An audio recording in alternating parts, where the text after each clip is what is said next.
Vamos ao nosso quadro, então, Política do Dia. Já demos boa tarde aí para os nossos comentaristas. Vamos retomar esse boa tarde, né? Eu vou continuar aqui de onde eu parei, viu, gente? Não sei se vocês viram, dei boa tarde para o Eliézer, para o Tássio, agora para o João, né, João? Boa tarde. Isso mesmo, Edna. Boa tarde para você, ao Tássio Cruz, ao Eliézer Rodrigues e, claro, boa tarde super especial para a nossa audiência. Eu ia comentar, como eu falei, hoje a Lalisca apareceu de rosto, vocês estão tudo tom sobre tom, e aí tá o Eliézer também, dizendo aqui, para mim isso tá parecendo cor de vinho, é tom sobre tom, tá? Bom, gente, vamos ao nosso quadro e vamos começar os nossos comentários de política. A Assembleia Legislativa do Piauí instalou a Frente Parlamentar do Transporte Público. Vamos ver na reportagem qual deve ser a linha de trabalho dos deputados que integram a força-tarefa e logo em seguida a gente comenta. Avançar na qualidade do transporte de massa é um desafio permanente para as autoridades. O parlamento piauiense criou uma frente para acompanhar toda a rede de transporte do estado, que circula na capital e nas cidades do interior. Nós temos grandes cidades do Piauí que têm rede de transporte, como Parnaíba, Floriano, Picos, cidades que precisa fortalecer também esse setor. Então nós vamos trabalhar o todo, não só a capital, mas outros municípios também, para que não aconteça o que está acontecendo aqui em Teresina. Ou seja, o sistema faliu e ficou aí a população praticamente à mercê da própria sorte. Então, é tudo que nós não queremos em outros municípios e queremos resgatar essa credibilidade do transporte coletivo no município de Teresina também. Para o presidente da Frente Breve do Transporte Coletivo na capital, não significa o fim de problemas no sistema. Nós estamos com um problema ainda dos motoristas e dos cobradores. Agora, a frente parlamentar, ela não está exclusivamente voltada à greve. Como é a frente parlamentar do transporte coletivo do estado do Piauí, nós vamos ver as condições dos transportes dos ônibus, tanto de Teresina, como intermunicipais, como os ônibus também da zona rural. E nós vamos ouvir de um modo geral, porque nós não estamos tratando exclusivamente de Teresina, nós estamos tratando do estado do Piauí. Nós vamos saber como se encontra o transporte coletivo no estado do Piauí. Bom, a gente já tinha noticiado aqui da preocupação que chegou até a Assembleia Legislativa também em relação a essa pauta que é um transtorno para todo mundo. João, na sua opinião, essa frente ela tem poder de prática, né, vamos dizer assim, de realmente contribuir para essa questão do transporte público que tanto nos aflige? Olha, Edna, qualquer ente, qualquer poder que se debruça sobre um determinado assunto é importante, tem condições de dar a sua parcela de contribuição, principalmente num tema tão essencial à vida, né, que é a questão do transporte público. Isso vai bem além, a gente já tem observado que essa questão do transporte lida diretamente com a própria qualidade de vida, principalmente na Assembleia Legislativa, que tem, como bem frisou o deputado Gessivaldo, esse poder de atuação em todo o estado. Aí entra nessa discussão a própria situação das estradas, a própria questão da presença de empresas que trabalham com transporte público intermunicipal, né, de municípios do norte ao sul do Piauí e, claro, tendo também que discutir a questão que eu diria que é a mais urgente, que é o transporte público coletivo aqui em Teresina, que a gente sabe há tanto tempo causa transtornos à população e esse ano, então,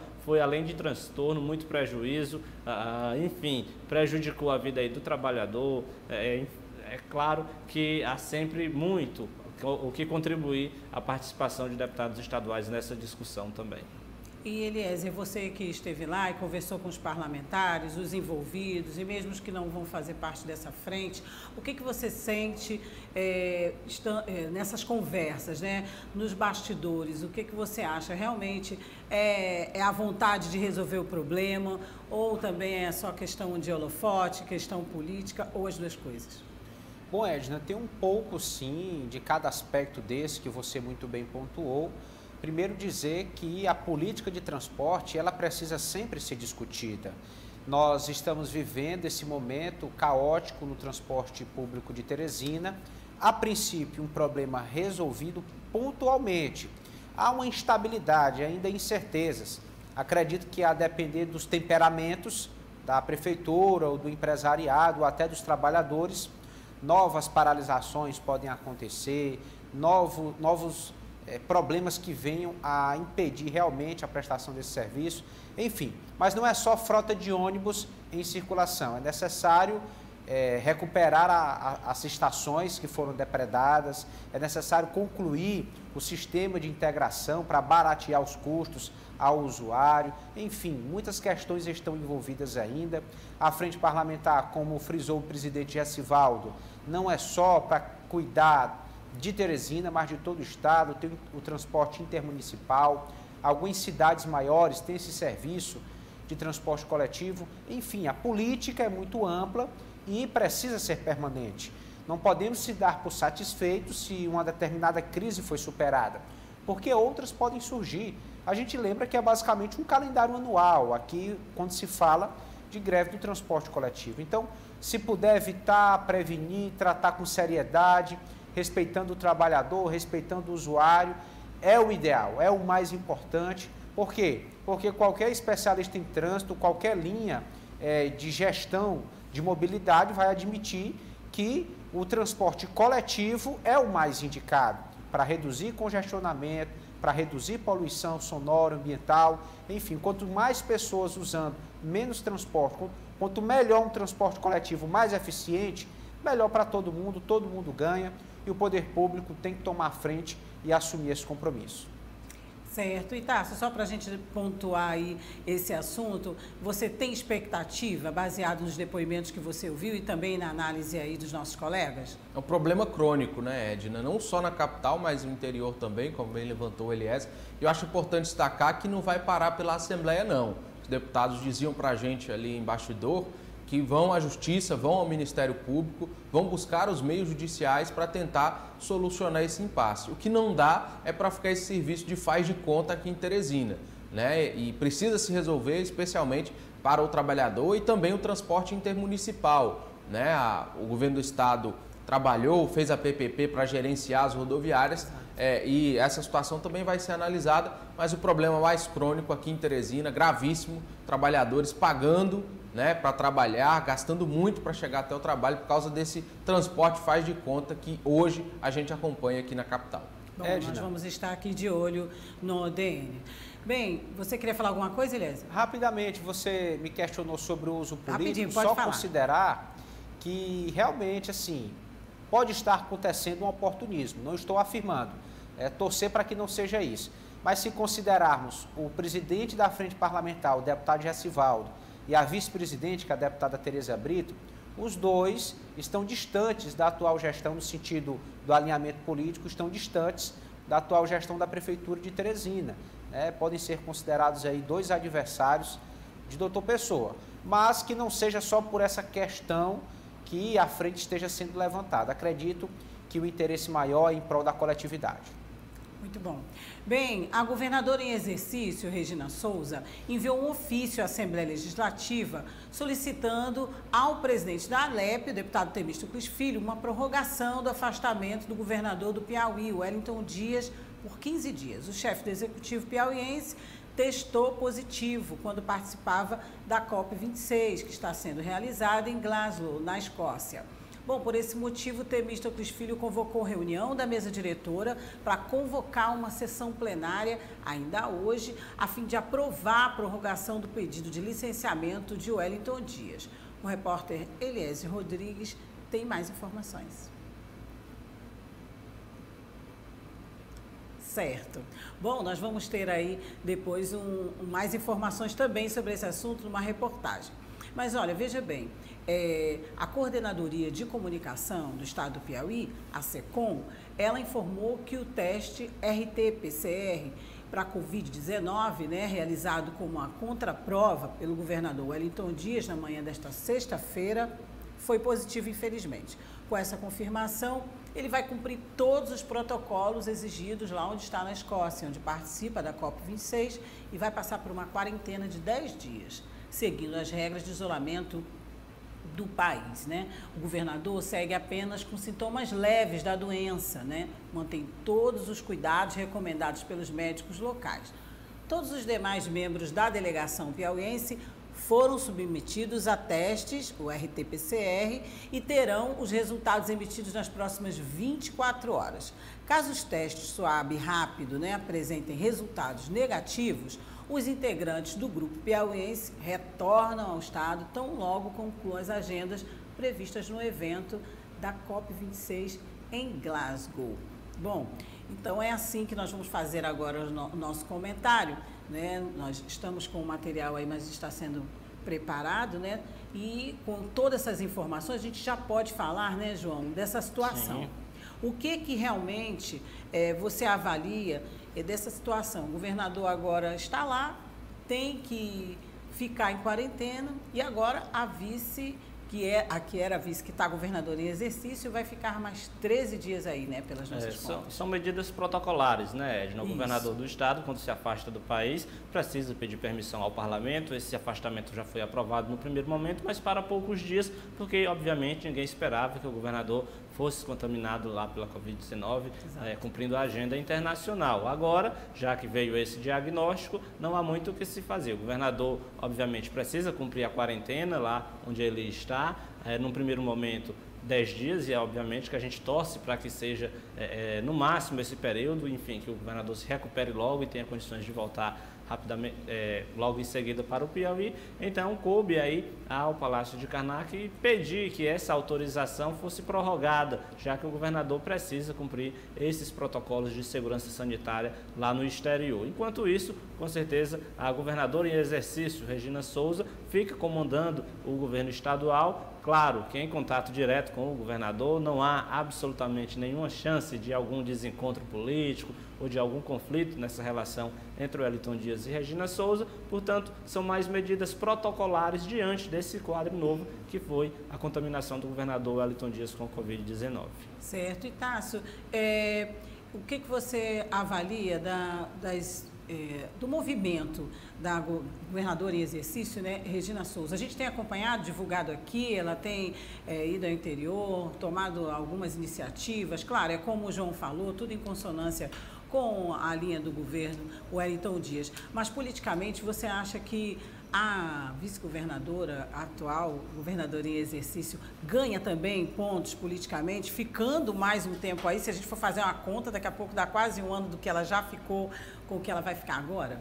Sem dúvida, Edna. Eu acho interessante a gente analisar essa sintonia, como dizia o João, desde os primeiros passos políticos do governador Wellington Dias, a ex-senadora, agora a governadora Regina Souza, sempre esteve ao seu lado, Então, eu acho que essa sintonia é preciso se destacar e, como você comentou, Regina continua, quase o mês de novembro todo, a expectativa e o decreto, o documento aprovado na Assembleia prevê que até o dia 28 o governador Wellington Dias esteja afastado, a quarentena deve durar pouco mais de quase 2 semanas na Escócia, como manda o protocolo da Escócia, mas eu acho importante destacar essa sintonia entre Regina e o Wellington Dias. A continuidade do governo, como disse o João, tranquilamente será dada, mas já é um preâmbulo, Edna? Já é um primeiro passo do que veremos em 2022. A ex-senadora, vice-governadora, governadora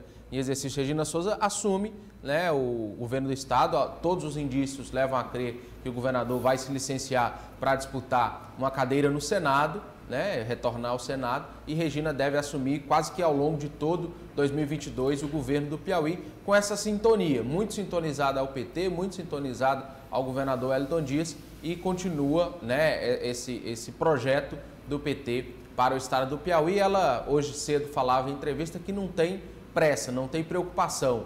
Quando o governador voltar, ele assume o governo do estado do Piauí, mas pelo que nós conversamos com a equipe do governador Wellington Dias, sintomas leves, nada grave, e ele se recupera em isolamento lá na Escócia. A gente torcendo aqui pela saúde dele, como pela saúde de todos que estão aí acometidos com a doença. Bem, eu gostaria de deixar o próximo assunto para o Eliezer já abrir e comentar, porque nós temos bastante material e eu gostaria que a gente aproveitasse aqui, tá certo? O deputado Evaldo Gomes afirma que o Solidariedade tem um projeto de crescimento no Estado e está disposto a receber lideranças do PL, olha, Eliezer, sem clima de conflito. Vamos assistir. A gente precisa respeitar as posições partidárias dos partidos, especialmente da base, do governador Wellington Dias.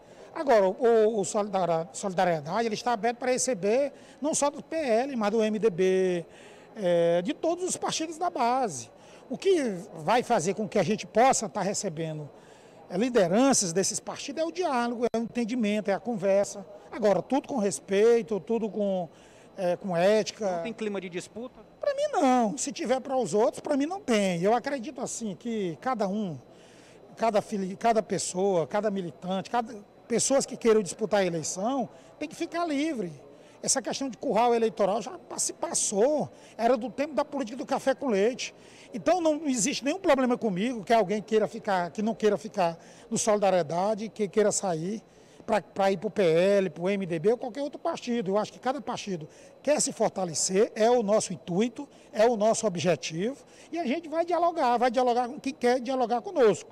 Seja do PL, seja de qualquer outro partido, nós estamos abertos para o diálogo, porque nós queremos nos fortalecer da mesma forma que os demais outros partidos.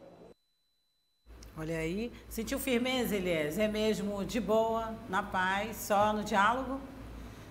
Tem diálogo sim, Edna Maciel, mas essa declaração partindo do deputado Evaldo Gomes tem aí um contexto interessante.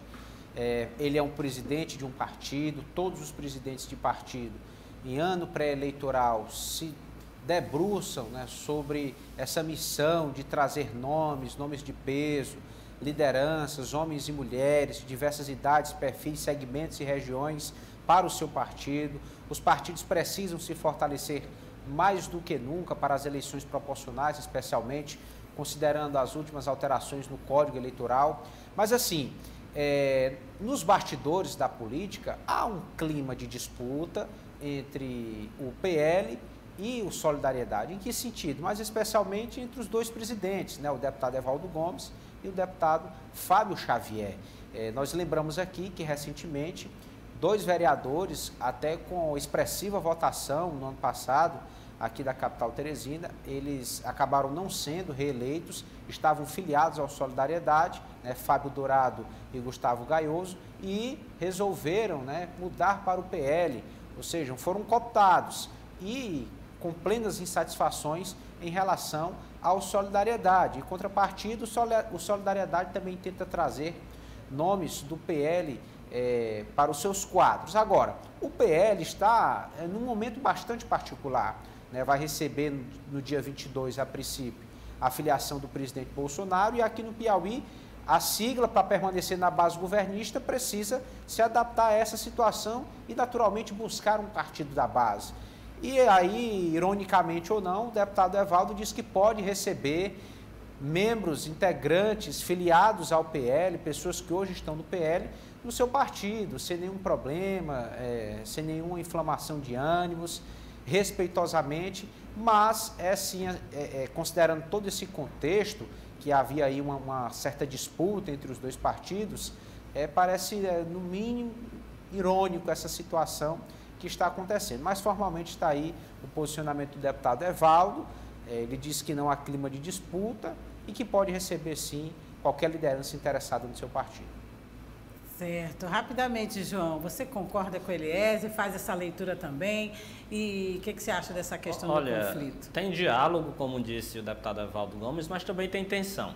Porque é algo muito pontual, claro. É uma nova realidade, uma nova conjuntura, e claro, até que as coisas se adaptem, tem sempre uma discussão que pode, em algum momento, gerar um conflito. É bom lembrar que o PL não é qualquer partido da base do governador Wellington Dias. Eu diria que se a gente tirar PT e MDB, o PL é o partido da base do governador que mais estava se articulando bem na questão da formação de chapas, tanto para a Assembleia Legislativa quanto para a Câmara Federal. Isso porque na Assembleia Legislativa ele já tem uma bancada forte, Fábio Xavier, Dr. Hélio, Coronel Carlos Augusto, entre outros parlamentares ou lideranças fortes que têm interesse em concorrer a esse cargo. Na Câmara Federal, da mesma forma, é um partido que tem o deputado Fábio Abreu, a deputada Marina, portanto, o Mainha, ex-deputado, portanto, são nomes fortes que com certeza caminhavam aí, ou ainda caminham, para que o PL tenha chapas competitivas aqui no Piauí. Diante dessa nova conjuntura, e a gente observa que até mesmo nomes fortes do PT diz que não há chance,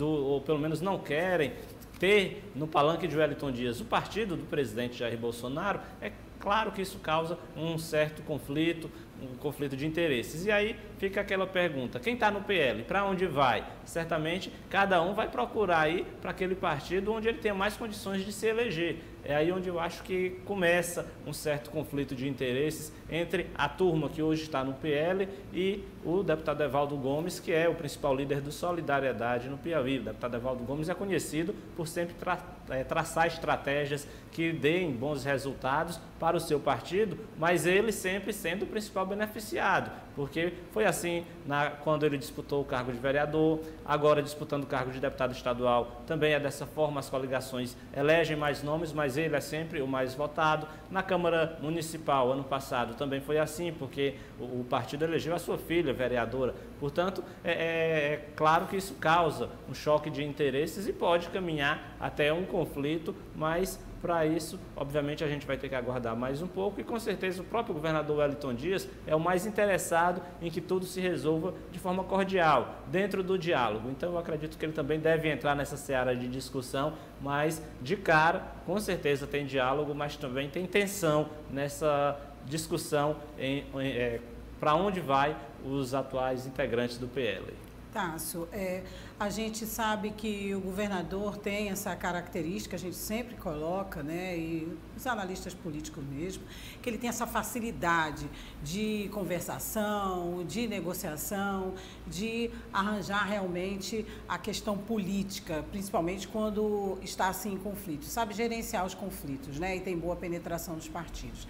Nesse caso específico, você acha que, como o João disse, aos poucos a coisa vai, que é normal, né? Já que a gente sabe que não são do mesmo palanque, tem toda essa discussão em torno do partido que apoia o presidente Bolsonaro e também aqui do mesmo partido que apoia o candidato à base governista.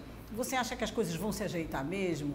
Ou ainda tem muito caminho a percorrer e o conflito pode ser maior do que o que a gente está aí comentando? Eu acho que acaba ajeitando, Edna. Até o ano que vem o governador deve... A gente brinca, né? O governador é a instância superior, o STF da base governista, e ele deve sim resolver essa situação. Mas eu diria que entre Fábio Xavier e Evaldo Gomes, em homenagem ao nosso amigo Eliezer, que está de vermelho, lembrando da União Soviética, está acontecendo uma espécie de guerra fria.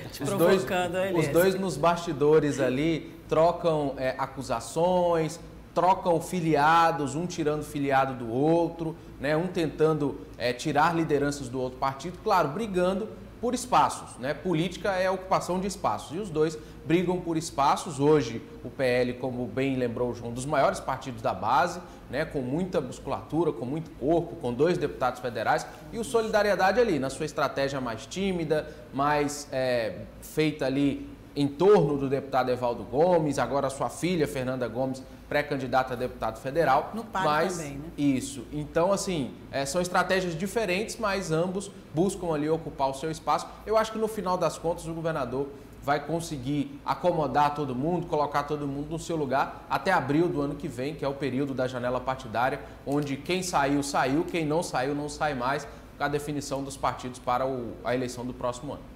E não sei vocês, acho que também, mas a gente fica aqui torcendo pela boa política, pela discussão democrática, né? E pelos interesses não só políticos, mas para o bem da população e do eleitor. Bom, a gente vai passar aqui para outro assunto. Renato Berger, do PSD, fala sobre o decreto de calamidade pública em Teresina, né? Que foi decretado em Teresina por conta da crise do transporte urbano. Vamos ver o que ele diz. O decreto de calamidade pública ele é colocado quando o município se sente num problema de calamidade. E o sistema de transporte público da cidade de Teresina hoje é uma calamidade. Se o doutor Pessoa não fizesse isso, eu acho que ele estaria sendo omisso. E ele tem buscado todos os meios, todas as maneiras de resolver esse problema. Ele tem uma posição, é uma posição que foi colocada, a questão da bilhetagem eletrônica. Já foi definida, está com a prefeitura. Foi definido os repassos que seriam feitos. A prefeitura cumpriu com o repasso. E tem a responsabilidade de quem hoje faz com que o processo não esteja andando. O problema dos trabalhadores é um problema do trabalhador empresário, não é um problema da prefeitura. Muito pelo contrário, a prefeitura está cumprindo com aquilo que se comprometeu, repassando inclusive recursos para que se possa resolver esses problemas também. Antes da gente comentar, vamos ouvir o vereador Edson Mello do PSDB, né? Já que ele comenta que não existe calamidade, né? Vamos ver aí, a opinião dele é contraditória aí à do vereador Renato Begé. O acordo que foi celebrado entre prefeitura e empresários para que o transporte voltasse ao normal, porque nós não tivemos acesso a ao teor desse contrato, a própria mídia não teve, então a gente não sabe o que é que está se passando. A normalidade não voltou, então a gente está aqui a cobrar. Então, com 3 semanas que eu aprovei esse requerimento e nunca recebi nenhuma resposta da prefeitura. Acho que esse decreto foi uma forma até de, não sei como fazer contrato sem licitação, mas eu acho que a calamidade que nós estamos vivendo atualmente é mais administrativa do que calamidade pública. Calamidade pública eu conheci nas enchentes do Rio Parnaíba e Puti, na década de 80, 90. Tendo que calamidade, nunca ouvi na minha vida aqui, política aqui de Teresina há 40 anos, eu nunca vi calamidade pública em transporte coletivo. Calamidade pública eu já assisti várias vezes nas enchentes do Rio Parnaíba e Rio Puti, na década de 80, 90. No mais, nunca vi. Calamidade pode ter uma calamidade administrativa. Bom, nosso tempo está curtinho, mas eu gostaria que vocês comentassem aí sobre essas duas opiniões, né? Começando com você, Tássio, a calamidade que ele falou não está com o transporte público, não, mas como é que é mesmo que você me disse que ele fala? É administrativa, para mim? A calamidade, segundo ele, é o prefeito. E é curioso, Ed, o decreto foi aprovado há semanas e nada foi feito. Até agora. Né, no transporte. Então, por que o decreto de calamidade se nada precisava ser feito? Não dá para entender. Alguém precisa orientar melhor o Palácio da Cidade, porque parece que estão perdidos. Aprovaram o decreto de calamidade e nada foi feito após a aprovação do decreto de calamidade. Então, para que serviu, né? Se existe a calamidade, algo deveria ter sido feito. Então, concordo com o vereador Edson Mello, a calamidade é administrativa. O problema está entre a cadeira e a mesa da Prefeitura de Teresina, é quem assina que está em estado de calamidade. Eliese, vou deixar para você pontuar bem aí. Não é bem assim ou você concorda com o Tássio? Pois é, Edna e Tássio e João também. Olha só, quando se usa o termo calamidade, eu imaginei aqui situações desastrosas que atacam contra a vida humana. Eu lembrei das enchentes, secas, outros desastres naturais, enfim, situações em que é necessário uma destinação imediata e a aplicação de recursos públicos.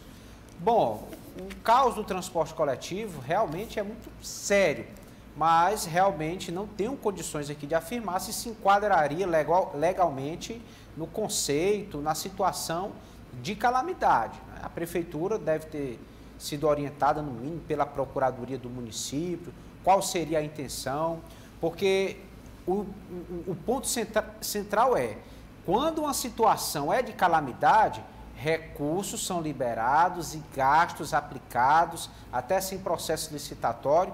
Então, se isso aconteceu, a cidade de Teresina precisa de transparência. Algum recurso extraordinário foi aplicado para a situação do transporte? Quanto? Aonde?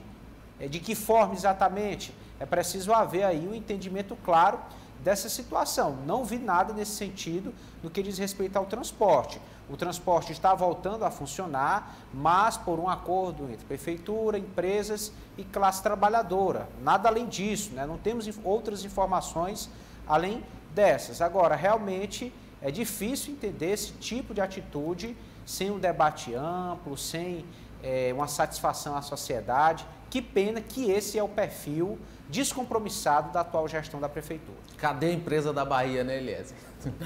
Então... Bom, infelizmente nosso tempo acabou, estamos curtindo aqui, a Jéssica está me dando um toque aqui no ponto. Eu gostaria de aproveitar e agradecer a cada um de vocês, antes de dar boa tarde, por toda essa semana aí que passamos juntos aqui, à frente do ODN e a toda a equipe. Mas gostaria já de dar boa tarde, então, e bom fim de semana. Sextou para você, Eliezer?